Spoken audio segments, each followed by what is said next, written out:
श्रोताओं नमस्कार। क्षेत्रीय समाचार एकांश के आज़ादी का अमृत महोत्सव विशेष कार्यक्रम में मैं आपके साथ व्याख्या चंदोला। श्रोताओं, कार्यक्रम से पहले ये संदेश। श्रोताओं से अपील है कि कोविड से सुरक्षित रहने के लिए कृपया 4 आसान उपायों का पालन अवश्य करें। पूर्ण टीकाकरण कराएं, मास्क पहनें, 2 गज की सुरक्षित दूरी बनाए रखें, हाथ और चेहरा साफ रखें। श्रोताओं, आज़ादी का अमृत महोत्सव के अंतर्गत आज़ादी के आंदोलन में हमारे स्वतंत्रता सेनानियों के बलिदान एवं योगदान की प्रेरक कहानियों से नई पीढ़ी को रूबरू कराने के लिए आकाशवाणी ये विशेष श्रृंखला प्रस्तुत कर रहा है। इस सिलसिले को आगे बढ़ाते हुए आइए सुनते हैं इस कार्यक्रम की आज की कड़ी, आज़ादी का सफर आकाशवाणी के संग। आज़ादी का अमृत महोत्सव।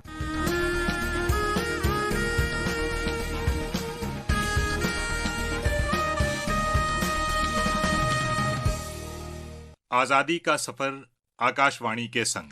भारत का शानदार स्वाधीनता संघर्ष आधुनिक विश्व के महानतम संघर्षों में से एक है। आकाशवाणी से हम आपके लिए रोजाना ला रहे हैं इस शानदार संघर्ष की झलक।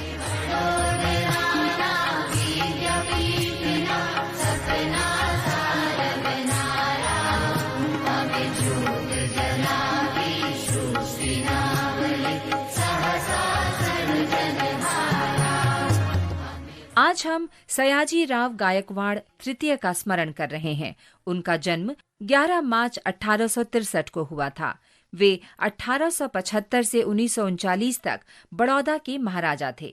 महाराज के पद पर आसीन होने के कुछ महीनों में ही उन्होंने लड़कियों के लिए 8 स्कूल खोले। 1881 में महिला शिक्षकों के लिए एक प्रशिक्षण महाविद्यालय भी शुरू किया। उनके शासनकाल में बाल विवाह की कुप्रथा का अंत किया गया और विधवा पुनर्विवाह को विधि सम्मत ठहराया गया। 1893 में उन्हीं के शासन में निःशुल्क और अनिवार्य प्राथमिक शिक्षा की शुरुआत हुई।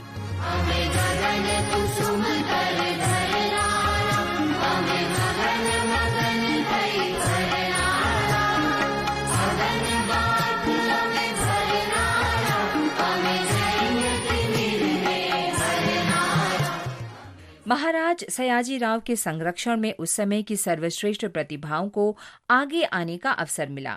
इसका बड़ा उदाहरण चित्रकार राजा रवि वर्मा थे, जिनके चित्रों की पहली प्रदर्शनी बड़ौदा पैलेस में लगी थी।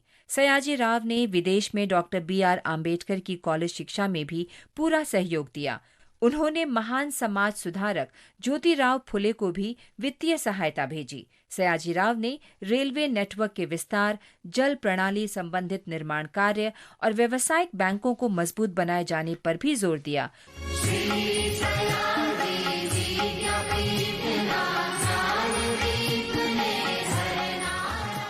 राव ने बाल गंगाधर तिलक का समर्थन किया, साथ ही महात्मा गांधी और इंडियन नेशनल कांग्रेस को भी समर्थन दिया। ब्रिटिश शासन के प्रति राजभक्ति दिखाने की उनकी अनिच्छा से रुष्ट होते हुए भी अंग्रेज उनके कार्यों से भयभीत रहते थे।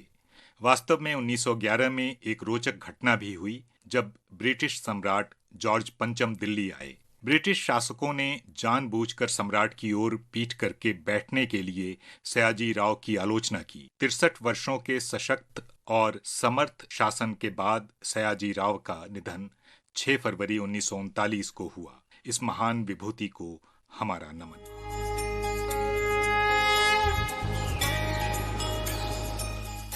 आज हम स्वतंत्रता सेनानी चंद्रभानु गुप्त का भी स्मरण कर रहे हैं।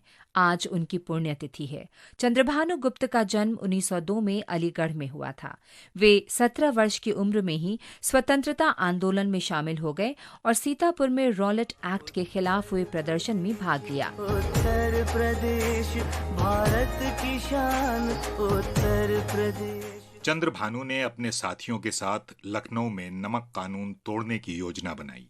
चंद्रभानु और उनके समर्थक अमीनाबाद के गूंगे नवाब पार्क में एकत्र हुए और अंग्रेज विरोधी नारे लगाते हुए उन्होंने नमक कानून तोड़ा।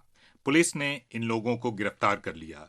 मुकदमे के बाद चंद्रभानु गुप्त और उनके साथी जेल भेज दिए गए। आजादी के बाद वे 3 बार उत्तर प्रदेश के मुख्यमंत्री बनाए गए। चंद्रभानु गुप्त ने 11 मार्च 1980 को नई दिल्ली में अंतिम सांस ली। वंदे मातरम, वंदे मातरम। 11 मार्च को ही मदन सिंह मतवाले की जयंती है। उनका जन्म 1925 में हैदराबाद रियासत में हुआ था।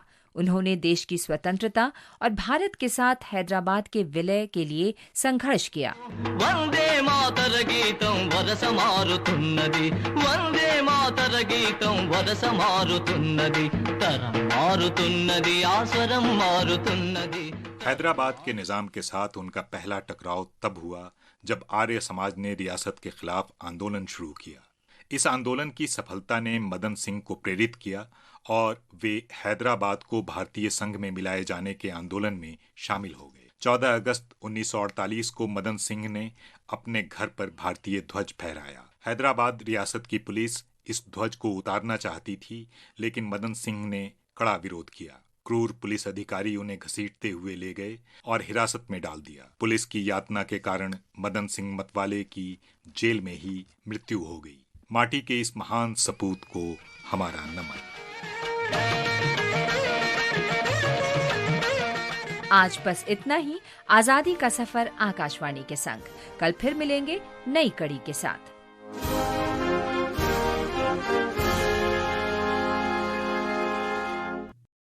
श्रोताओं, ये आप सुन रहे थे आजादी का अमृत महोत्सव के अंतर्गत विशेष कार्यक्रम। श्रोताओं, देश प्रदेश में जहां कोविड संक्रमण के मामले निम्न स्तर पर हैं, हमारी आपसे अपील है कि कोई भी कोताही न बरतें। कोविड के खिलाफ इस जंग में अपना योगदान दें। कोविड से सुरक्षित रहने के लिए कृपया 4 आसान उपायों का पालन अवश्य करें। पूर्ण टीकाकरण कराएं, मास्क पहनें, 2 गज की सुरक्षित दूरी बनाए रखें, हाथ और चेहरा साफ रखें। सुरक्षित रहें, स्वस्थ रहें। श्रोताओं, आज के कार्यक्रम में इतना ही। नमस्कार।